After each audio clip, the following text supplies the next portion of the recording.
Hello friends, मैं आजाद sir आपका अपना YouTube channel arts by Azad sir में स्वागत है। दोस्तों, आज हम भक्ति के दूसरे लेक्चर पे बात करने जा रहे हैं।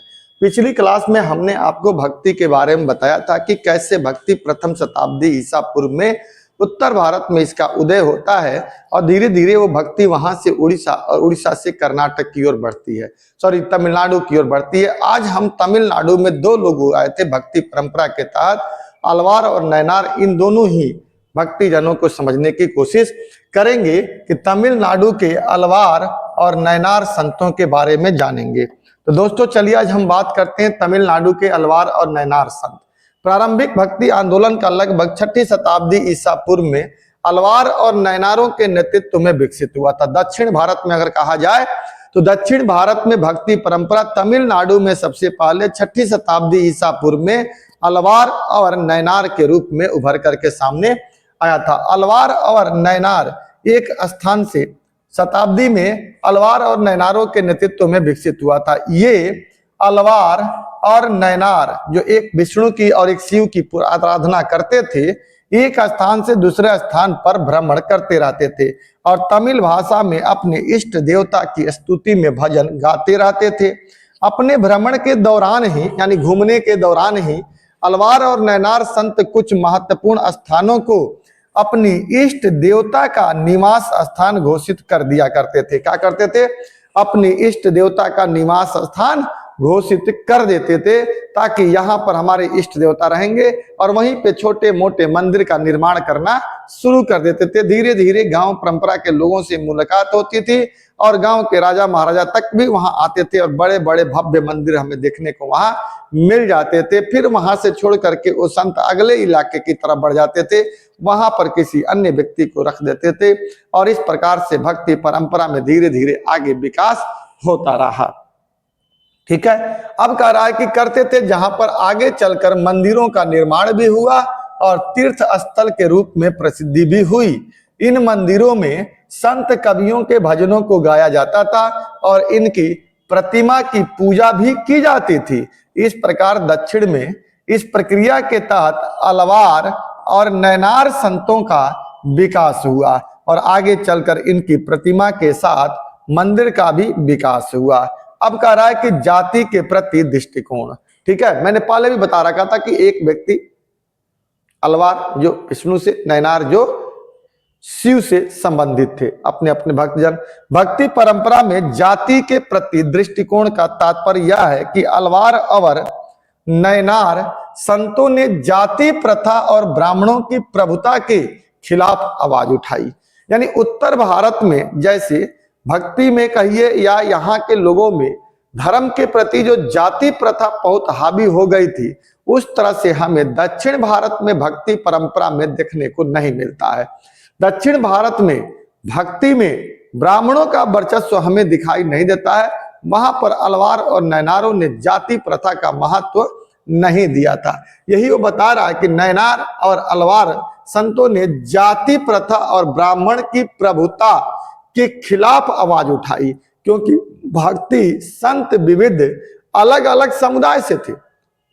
दक्षिण भारत में जो भी भक्ति में आए वो किसी एक समुदाय से नहीं आए। कोई ब्राह्मण था तो कोई शिल्पकार था तो कोई किसान था और कुछ तो अस्पृश्य जाति के थे, छोटे जाति के भी थे।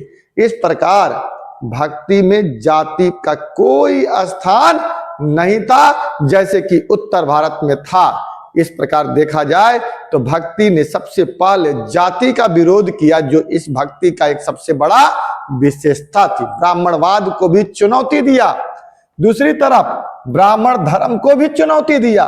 यानी पहली जाति प्रथा का विरोध, दूसरा ब्राह्मणवाद की चुनौती देने के लिए अलवार और नैनार संतों की रचनाओं को भी वेद जैसा ही महत्वपूर्ण ग्रंथ बनाया गया।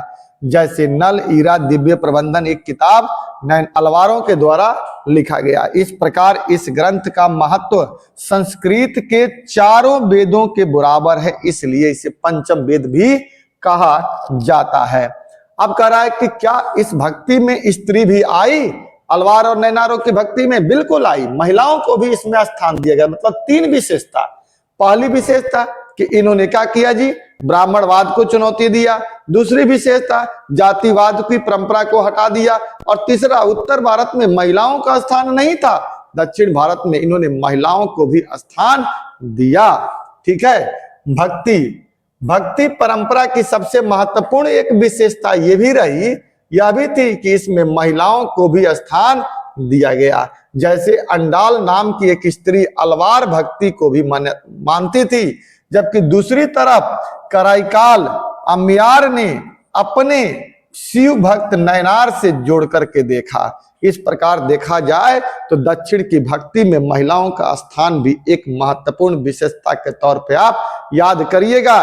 कई बार पूछा जाता है कि भक्ति की विशेषता बताइए, एक जगह पे कलेक्ट आपको बाबू नहीं मिलेगा। इसलिए भक्ति की पहली विशेषता क्या रही? ब्राह्मणवाद की चुनौती दिया गया। दूसरी विशेषता यह रही कि उसमें जाति पाति का कोई स्थान नहीं दिया गया। और तीसरी विशेषता यह रही कि महिलाओं को भी स्थान दिया गया, जिसमें अंडाल और कलाईकार अन्यार के रूप में आप देख सकते हैं। इन महिलाओं ने अपनी सामाजिक कर्तव्यों का परित्याग किया और किसी समुदाय या भिक्षुणी की सदस्यता नहीं बनी, बल्कि महिलाओं ने प्रीतिसत्तात्मक आदर्शों को भी चुनौती दिया, उस पुरुष प्रधान समाज को भी चुनौती दिया जो समाज इन्हें हमेशा ही नीचे देखते आ रहा था और अपने स्थान पर इन्हें स्थान नहीं दे रहा था। इस प्रकार दक्षिण की भक्ति परंपरा में महिलाओं का प्रवेश एक बहुत बड़ी चुनौती थी। क्या थी? उत्तर भारत के लिए। अब इनका राजा के साथ भी संबंध होता था। अध्याय 2 में हमने पढ़ा है कि तमिल क्षेत्र में प्रथम शताब्दी ईस्वी में ही कुछ समय के बाद राजा का उद्भव एवं विकास हुआ, जिसमें पल्लव पांडे राज्य थे शामिल थे। हालांकि इस क्षेत्र में बौद्ध और जैन धर्म भी मौजूद था, जिन्हें व्यापारी और शिल्पी वर्ग का समर्थन शामिल था, लेकिन जब संरक्षण नहीं मिला। हालांकि एक रोचक बात यह भी है कि तमिल भक्ति रचनाओं का मुख्य विषय वस्तु बौद्ध एवं जैन धर्म के प्रति उनका विरोध भी था, जिसमें नयनार ज्यादा प्रबल थे। यानी बौद्ध और जैन को नयनारों ने ज्यादा विरोध किया।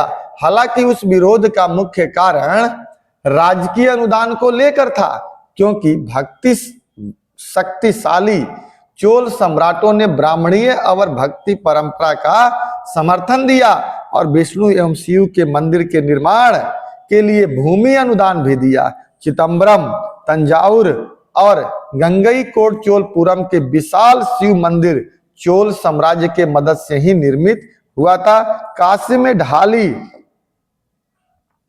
गई शिव की प्रतिमा का भी निर्माण हुआ। बिलाल कृषक, नयनार और अल्लार संतों को सम्मानित करते थे। इस प्रकार शासकों ने भी समर्थन दिया। यानी दक्षिण भारत में जो भक्ति की परंपरा डेवलप हुई, उस भक्ति में राजाओं का, वहां के शासकों का भी योगदान रहा और उनके योगदान से वहां पे बड़े बड़े मंदिर भी बनाए गए थे। तो ये सवाल आता है कि क्या भक्ति में राजा का योगदान रहा? निश्चित तौर पे बाबू इसको आप देखिएगा और यहाँ से उत्तर निकल करके आपके सामने आएगा और इसे शॉर्ट स्क्रीन करके या जैसे भी करके आप लिख जरूर लीजिएगा, एक बेहतर आपका नोट्स बन सकता है। अब कह रहा है कर्नाटक की वीरशैव परंपरा, यानी भक्ति वहां से कहां पहुंचे? कर्नाटक में। कह रहा है कि 12वीं शताब्दी में कर्नाटक में एक नवीन आंदोलन का उदय हुआ, जिसका नेतृत्व बासवन्ना 1106 से 68 के नामक एक ब्राह्मण के ने किया था। यानी एक ब्राह्मण बासवन्ना था, इसी ने ही वीरशैव की परंपरा को लेकर के आया। इसे ही आगे चल करके वीरशैव या लिंगायत आंदोलन कहते हैं। इन्होंने पुनर्जन्म के सिद्धांत पर प्रश्न चिन्ह लगाया। लेकिन देखिए इन्होंने क्या किया, जो जो भक्ति ने छोड़ दिया था उन चीजों को अपने धर्म में या अपने आंदोलन में शामिल किया और फिर अपनी एक संप्रदाय बनाने का प्रयास करता है, जिसका नाम बासवन्न होता है और ये कर्नाटक में होता है। ठीक है। इन्होंने पुनर्जन्म के सिद्धांत पर प्रश्न चिन्ह लगाया, क्योंकि दक्षिण भारत में तो ऐसा नहीं हुआ। अलवार और नयनारों ने पुनर्जन्म की चर्चा भी नहीं की, जबकि ब्राह्मणवाद में था। इन्होंने इसका प्रश्न चिन्ह लगाया, अर्थात ब्राह्मण धर्म का इसने विरोध किया। इन्होंने जाति की अवधारणा का भी विरोध किया। इस प्रकार ब्राह्मणीय व्यवस्था में जिन्हें गौण छोड़ दिया गया था, वो लिंगायत समुदाय की ओर से आकर्षित हुए और उनके अनुयायी बन गए। धर्मशास्त्रों में जिन आचार व्यवहार को अस्वीकार किया गया था, उन्हें लिंगायतों ने अपने धर्म में जगह दिया।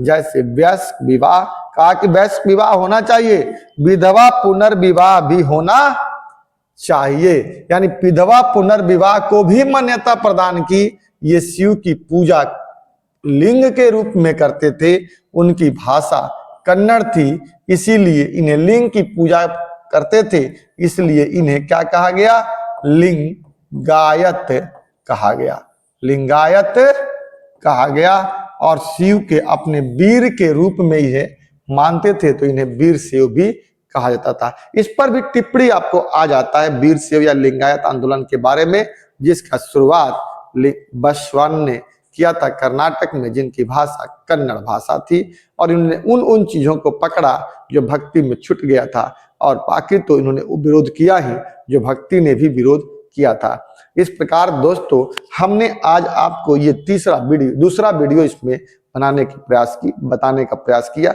इसके नेक्स्ट वीडियो में इससे आगे हम लोग भक्ति के बारे में चर्चा करेंगे। दोस्तों अगर आपको ये वीडियो अच्छा लगे तो आप इसे लाइक करिएगा, शेयर करिएगा, सब्सक्राइब जरूर करिएगा, ताकि आपके पास अपडेट वीडियो पहुंचता रहे। जय हिंद, जय भारत।